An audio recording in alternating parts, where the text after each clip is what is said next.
ಮತ್ತೊಮ್ಮೆ ಚಹಾ ಚೂಡ ಸುದ್ದಿ ನೋಡ ವಿಶೇಷ ನಮ್ಮ ಕಡೆ ಸುದ್ದಿಗೆ ಸ್ವಾಗತ. ತನ್ನ ಕೆಂಪು ಬಣ್ಣದಿಂದನೇ ಬ್ಯಾಡಗಿ ಮೆಣಸಿನಕಾಯಿ ಬೇರೆ ದೇಶದಾಗೂ ಹೆಸರು ಮಾಡೈತಿ. ಆದ್ರ ಇದರ ರೇಟ್ ಚೀನಾ ದೇಶದಾಗ ಸಿಗೋ ಮೆಣಸಿನಕಾಯಿಗಿಂತ ಭಾಳ ಹೆಚ್ಚಿಗೆ ಆಗೈತಿ. ಹಿಂಗಾಗಿ ಬ್ಯಾಡಗಿ ಮೆಣಸಿನಕಾಯಿನ ಬೇರೆ ದೇಶದಾಗ ಖರೀದಿ ಮಾಡಾಕ ಯಾರು ಮನಸ ಮಾಡವಲ್ರು. ಜರ್ಮನ್ ವೀಕ್ಷಕರು ಬ್ಯಾಡಗಿ ಮಾರ್ಕೆಟಿಗೆ ಭೇಟಿ ಕೊಟ್ಟಾಗ ಈ ವಿಷಯ ಗೊತ್ತಾಗೈತಿ.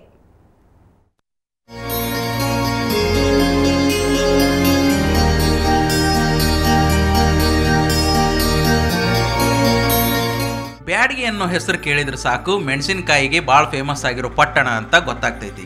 ದಶಕಗಳಿಂದ ಇಲ್ಲಿ ಮೆಣಸಿನಕಾಯಿ ತನ್ನ ಕೆಂಪು ಬಣ್ಣದಿಂದ ಬೇರೆ ಬೇರೆ ದೇಶದೊಳಗ ಭಾಳ ಹೆಸರು ಮಾಡೈತಿ. ಆದ್ರೆ ಈಗ ಈ ಮೆಣಸಿನಕಾಯಿ ಬೇರೆ ದೇಶದ ಮಂದಿ ಖರೀದಿ ಮಾಡಾಕ ಹಿಂದೇಟ್ ಹಾಕಾಕತ್ತಾರ.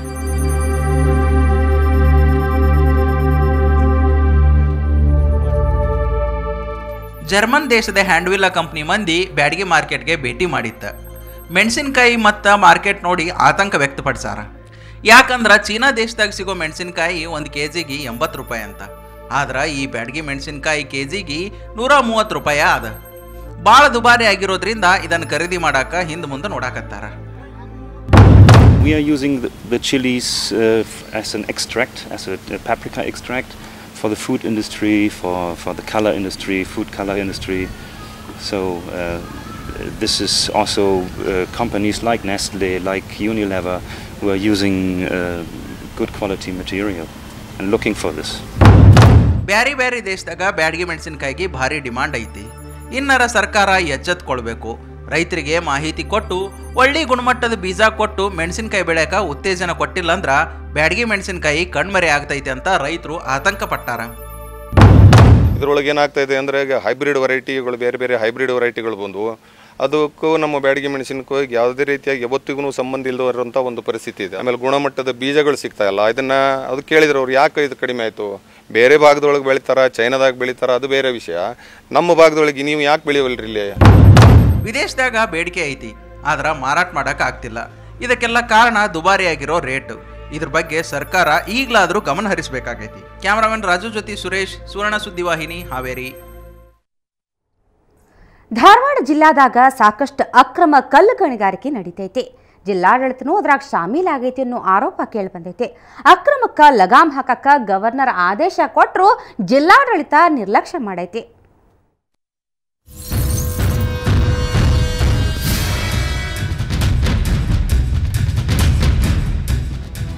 ಧಾರವಾಡದಾಗ ಕಲ್ಲುಗಣಿಗಾರಿಕೆ ಎಗ್ಗಿಲ್ದಂಗ್ ನಡೆದೈತಿ ನೋಡ್ರಿ.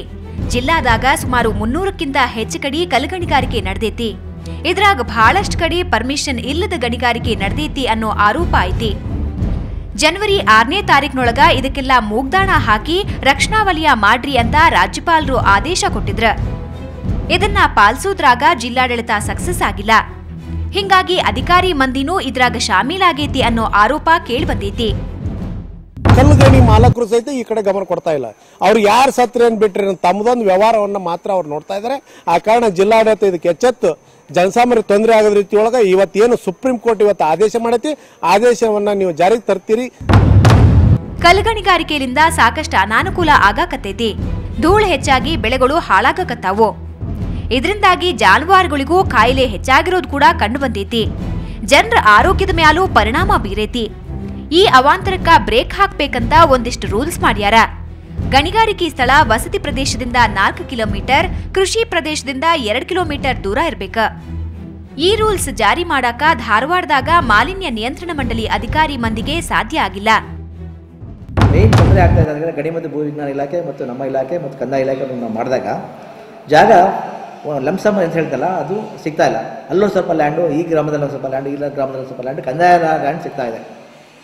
ಹಾಗಾಗಿ ಜಿಲ್ಲಾಧಿಕಾರಿಗಳು ಸ್ವಲ್ಪ ತುಂಬ ಅದಕ್ಕೆ ಏನಾಗ್ತಾ ಇದೆ ಅಂದ್ರೆ ತುಂಬ ಒತ್ತಡಕ್ಕೊಳಗಾಗ್ತಾ ಇದ್ದಾರೆ.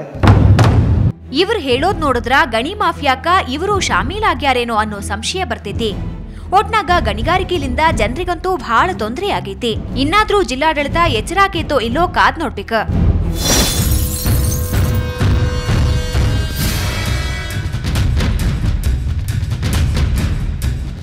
ಕ್ಯಾಮರಾಮನ್ ಗುರುರಾಜ್ ಕೂಡ, ಅಮರೇಶ್ ರಾಠೋಡ, ಸುವರ್ಣ ಸುದ್ದಿವಾಹಿನಿ, ಧಾರವಾಡ.